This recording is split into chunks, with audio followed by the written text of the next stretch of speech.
백성들에게 1년에 3차례 중앙성소에서 반드시 절기를 지키도록 그렇게 명령을 하셨습니다. 신명기 16장 16절 17절 말씀을 보면 너희 중 모든 남자는 1년에 제3차 곧 무교절과 17절과 주막절에 네 하나님 여호와의 택하신 곳에서 여호와께 보이되 공수로 여호와께 보이지 말고 각 사람이 내 하나님 여호와의 주신 복을 따라 그 힘대로 물건을 드릴지니라 그렇게 말씀하셨습니다. 6월절은 이스라엘 백성들이 해방절기입니다. 죄에서 해방된 애굽에서 포로된 해방된 절기 잊을 수가 없죠. 반드시 지켜야 돼요. 두 번째로는 77절입니다. 이것은 맥추절이라고도 이야기하고 초실절이라고도 이야기합니다. 제일 먼저 한 해에 처음으로 거두는 그런 추수, 우리나라로 이야기하면 보리를 거두는 그런 절기를 이야기합니다. 그리고 마지막 초막절은 수장절, 그 다음에 장막절 혹은 추수감사절입니다. 1년 농사를 다 짓고 난 뒤에 수확을 거두어 드리고 난 뒤에 하나님 앞에 감사의 제사를 드리는 그 추수감사절, 이 세 차례는 반드시 지키도록 명령을 하셨고 또 법에도 그렇게 꼭 지키라고 기록하게 하라고 말씀하셨습니다.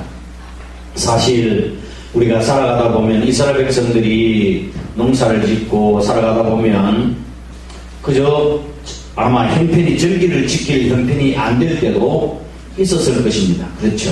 뭐 환경이 따라주지 않고 날씨나 기후가 따르지 않으면 도저히 절기를 지킬 수 있는 그런 형편이 되지 않는 경우도 있었을 테지만 그럼에도 불구하고 환경에도 불구하고 또한 어떤 형편, 어떤 이유에든지 불구하고 반드시 절기는 지키라고 명령하셨습니다. 그렇게 규정한 것에는 까닭이나 이유가 있었습니다. 이 세 가지 절기의 근본적인 의미는 바로 우리들이 살아갈 수 있는 삶의 근거는 하나님의 은혜라고 하는 사실을 가르쳐 주기 위한 것이었습니다. 아멘.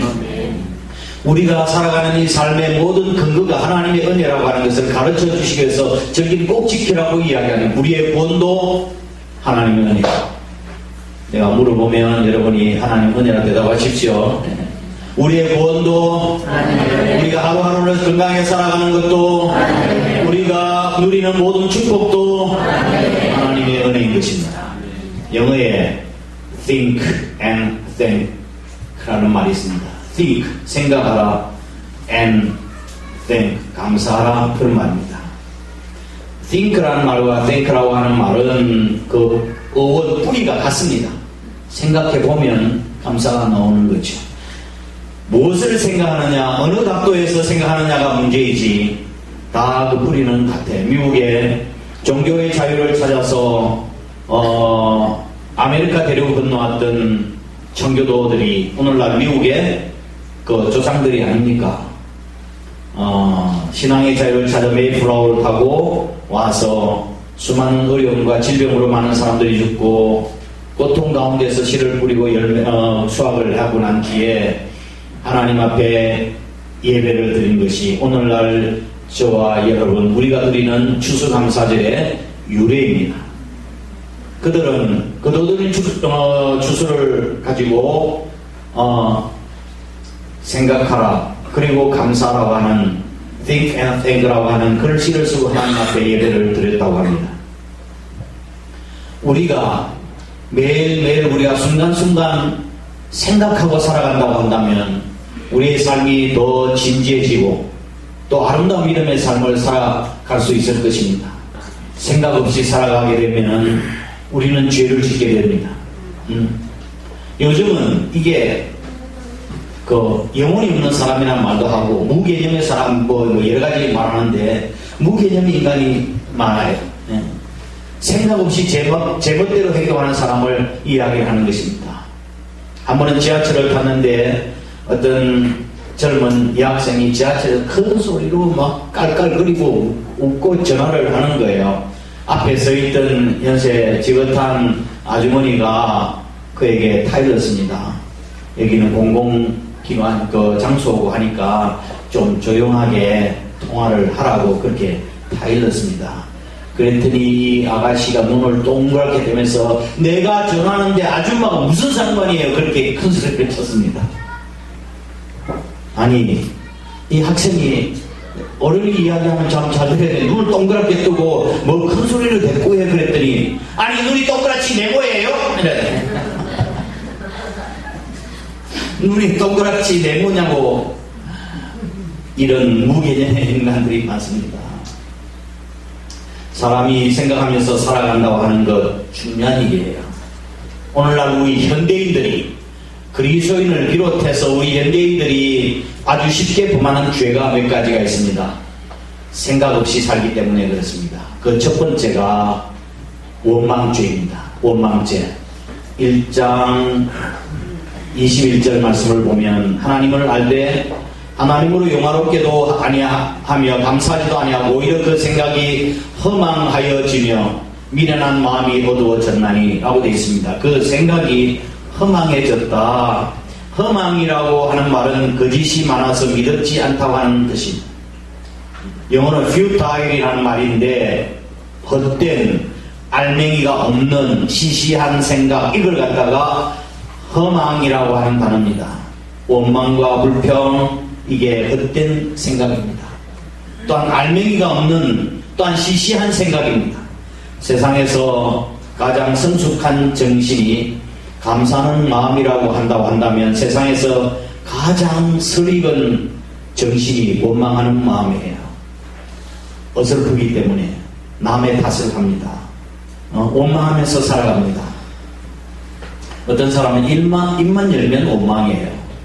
입만 열면 환경 탓, 입만 열면 부모 탓, 입만 열면 배경 탓, 배경 열는 탓, 사람 탓, 그렇게 이야기해요. 사람이 그렇게 살면 불행해집니다. 복을 받을 수가 없습니다. 삶의 발전이 없습니다. 여러분에게 한 가지 질문을 하도록 하겠습니다. 믿지 아니하는, 하나님 믿지 않는 불신자들과 믿는 그리스도인들 중에서 누가 더 하나님 앞에 원망할까요? 누가 더 원망, 불평 많이 할까요? 예? 안 믿는 사람, 안 믿는 사람이라는 사람, 믿는 사람이라는 사람. 그럼 다른 사람 뭐예요? 지금 아버지 사람이 누가 더 원망하는 것 같아요? 예? 충청도 사람은 이렇습니다. 뭘 해도 말을 안 해 도대체.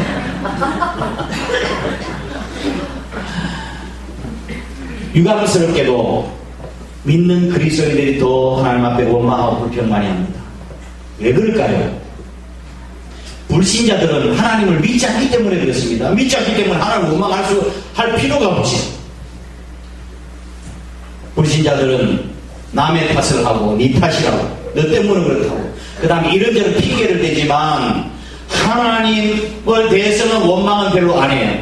그 사람들은 쉽게 포기를 잘하고 무슨 탓으로 돌리는가 하면 아이고 오늘도 재수가 없어서 그렇구나, 그렇게 재수가 없어서 그렇다고 하고, 또한 팔자수관으로 돌립니다.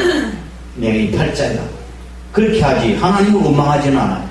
그런데 하나님을 믿고 살아가는 우리 그리스도인들은 하나님을 얼마나 원망하면서 살아가는지 모릅니다.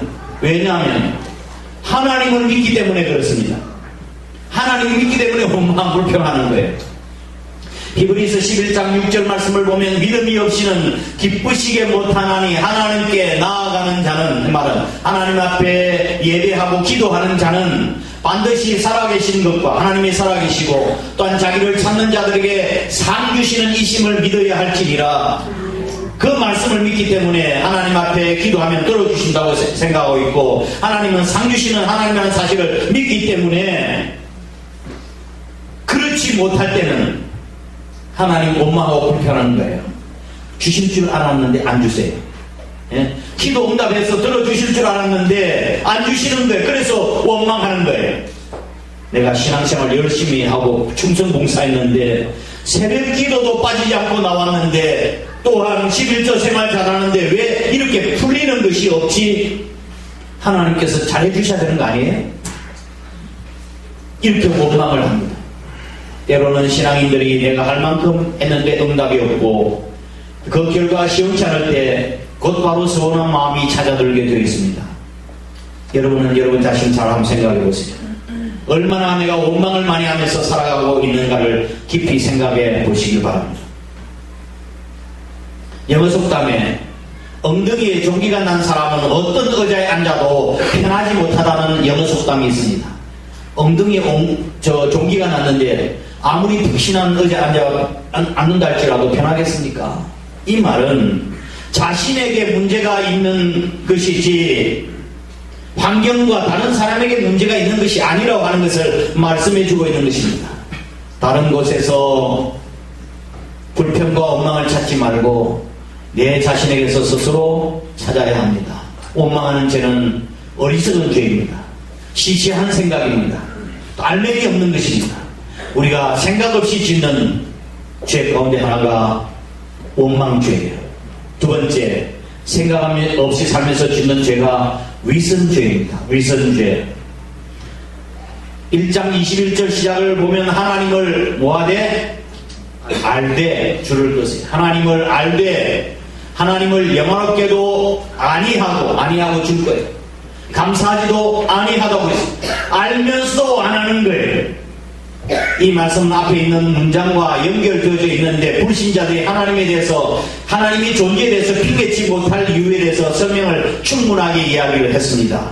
인간은 본래 본능적으로 절대자에 대한 의식과 초월자에 대한 경외감 같은 기본적인 신관념을 모두가 다 가지고 있습니다. 우리 인간이 본능적으로 중도 길을 가다가 돌뿌리에 넘어서 하는 말이 아이고 하나님 이렇게 이야기한다고 하지 않습니까? 인간이 강한 척하지만 결국 위기 상황에서는 하나님을 찾게 되어 있습니다. 하나님의 존재를 알면서 부정하려고 하고 있습니다. 이것이 위선입니다. 위선이라고 하는 말은 hypocrite, 영어로 그런 말인데 이 말은 가면이라는 뜻입니다. 가면. 원래 가면이라고 하는 것은 배우가 가면을 쓰고 하는 배우를 가리키는 말이었습니다. 배우는 본래 가면을 쓰고 사는 사람들이에요. 연극을 할 때 마음이 즐거워도 웁니다. 왜요? 대사가 그러니까. 마음이 슬프도 웃습니다. 왜 그렇습니까? 대사가 그러니까. 연극 때문에 그렇습니다. 그래서 가면을 쓰고 연기를 하는 거예요. 내가 아무리 마음이 슬프고 아파도 대사에 웃으면 웃어야 되는 거라고요. 세상을 살아가면서 가면을 쓰지 않고 살아가는 사람이 얼마나 될까요? 때로 내 감정을 숨기고 내 자신에게도 속이고 다른 사람 앞에서 아닌 척, 괜찮은 척 하는 척쟁인 모습으로 우리 현대인 인간들은 살아가고 있습니다. 얼굴에서는 이 가면은 다른 사람에게 눈에 보이기 싫은 것 아니면 보여주면 안 되는 것을 가리기 위해서 사용하는 것이 가면 아닙니까? 누구든지 자기 자신의 수치스러움이나 죄책감을 꺼내 보여주기를 원하는 사람이 어디 있겠습니까? 그래서 다 가면을 쓰고 사는 거예요. 진짜 내 모습 보여주지 않고 다른 정반대 내 모습을 보여주고 가면을 쓰고 살아가는, 싫어하는 사람을 만나거나 그런 상황에 직면했을 때 마음에도 없는 말을 해야 되고 겉과 속이 다른 표정을 지어야 할 때가 많습니다. 마음에도 없는데도 그렇게 행동해야 하고 아닌데도 경건한 척 해야 되고 아닌데도 선한 척 해야 되고 살아갈 때가 있습니다. 모두가 다 가면입니다. 서비스업에 종사하는 사람들은 속으로 부글부글 끓더라도 고객들한테 뭐 어떻게 돼요? 응? 네 고객님 하며 상냥하게 이야기를 해야 합니다. 응? 선생님이라고 한다면 선생님이잖아. 애들 고르게 공평하게 잘 대주고 싶은데 그렇게 되나요? 말씀 피우는 아이들 있잖아요. 말씀 피우는 아이들 속이 썩습니다. 선생님들. 선생님 똥은 개도 먹지 않는다고 그랬어요. 너 도대체 왜 그래? 네 엄마 닮았어? 아빠 닮았어? 그렇게 말하고 싶은데 마음을 다잡습니다. 그렇습니다. 꾹꾹 누르고 살아갑니다. 목사는 어떨까요? 목사도 마찬가지의 가면을 쓰고 살아갑니다. 신앙생활 잘하는 사람들을 보면 어때요? 참 감사하죠. 감사하지만 속 썩이는 사람이 가끔씩 한 사람이 있습니다. 아무리 속을 썩여도 하나님 감사합니다. 저 인간으로 인해서 또 기도하게 하시고 성숙하게 하시니 감사합니다 라고 해야 되는데 속으로 한 대 쥐어받고 싶은 생각이 꿀떡 같습니다. 아, 네, 집사님 알았습니다. 아, 그래요? 아, 그렇게 하죠. 잘하셨어요. 아이고, 내가 이러려고 목사를 했나. 아이고. 내 감정을 감추고 겉으로는 안 그런 척 해야 하는 것이 목사입니다. 그래서 상처가 더 많은 거예요. 어떻게 해야 합니까? 내면의 상처를 하나님 앞에 쏟아놓는 수밖에 없는 거예요. 그래서 엎드려야 하고, 그래서 기도가 필요한 것입니다. 우리가 원턴 원치 않던 간에 상황에 따라 가면을 쓰고 살아갑니다. 겉모습의 표정으로 내 마음속의 감정을 말입니다. 상처를 가리기 위해서 했던 가면 속에 내 자신을 직면하는 것은 어려운 일이지만 치유받아야 할 죄입니다.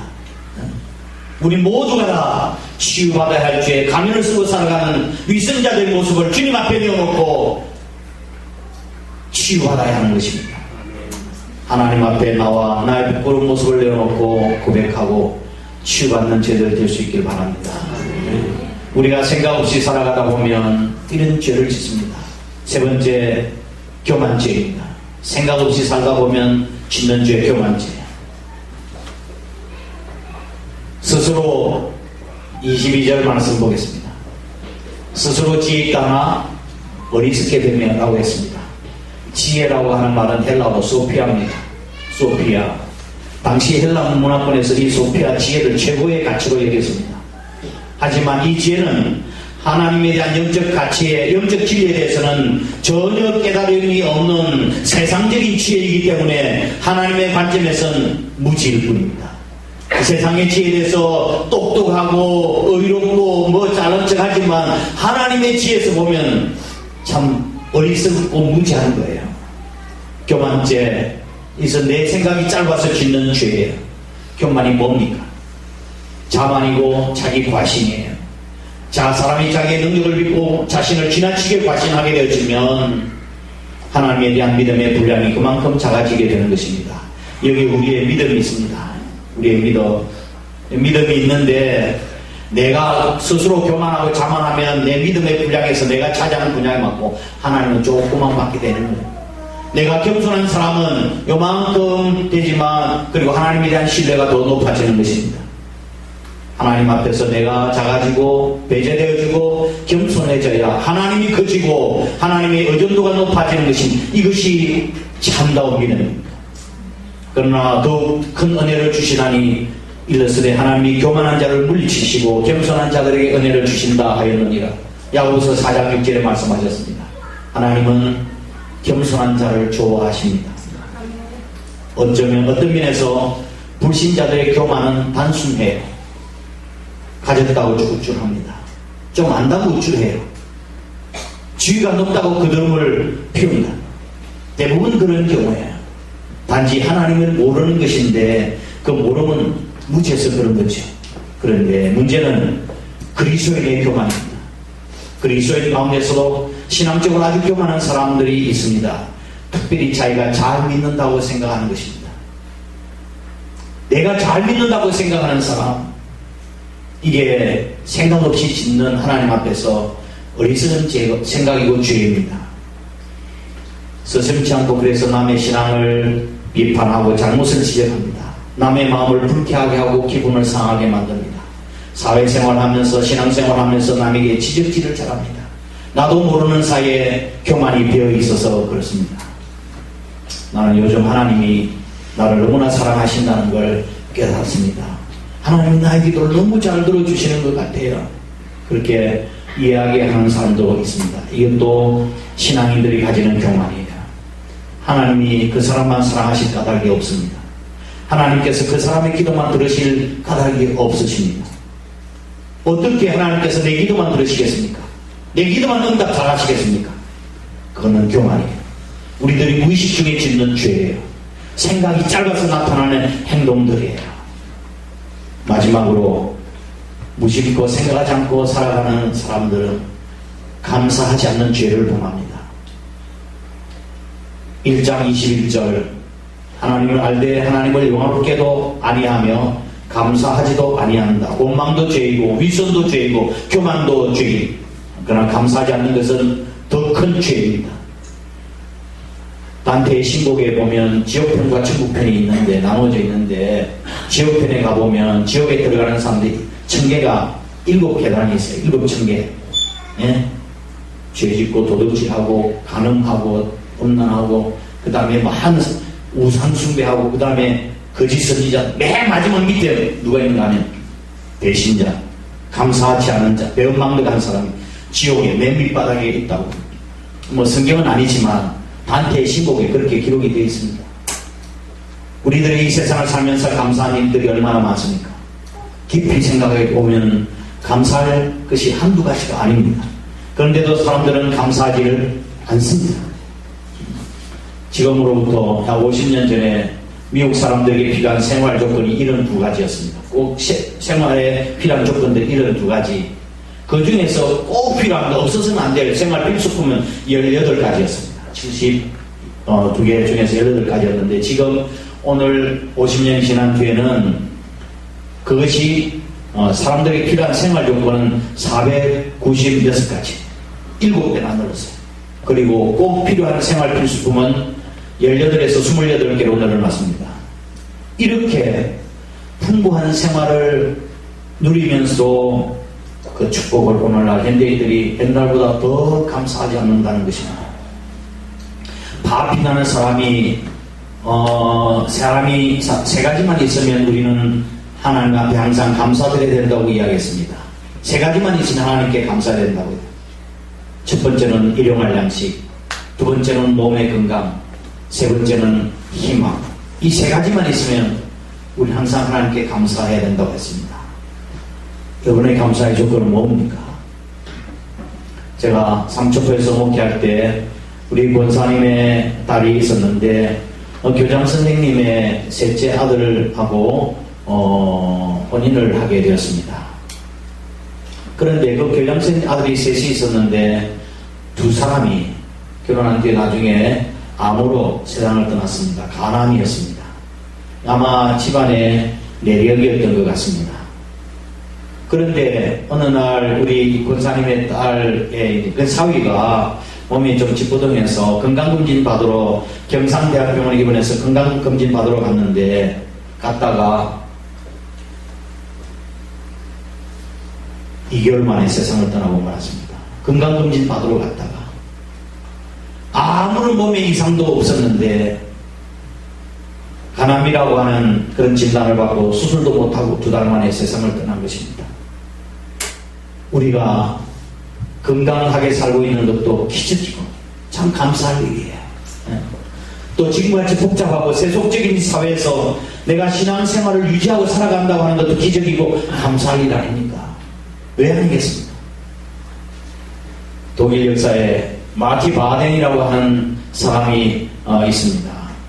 이 사람은 자유주의 사상이 있어서 극보수파에 밀려나서 젊은 시절에 고생을 많이 한 정치가였습니다. 하루는 지방에 여행을 하다가 돈이 없어 값싼 여관에 하룻밤을 잤는데 아침에 일어나 보니 간밤에 도둑이 와서 자기 신발을 훔쳐가 버리고 말았던 것입니다.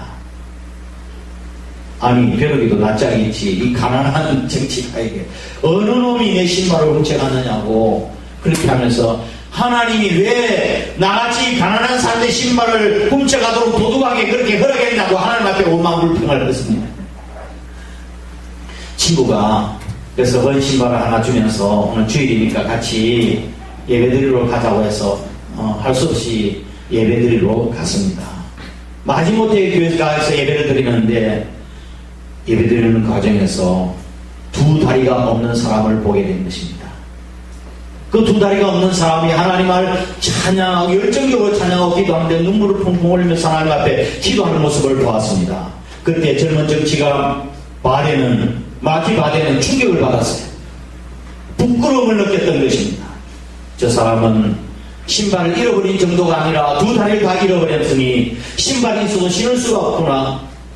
나는 신발만 잃어버렸지만 신발이야 또 싸서 신으면 되지. 이렇게 남을 저주하고 원망했으니 부끄럽다고 고백하는 것입니다.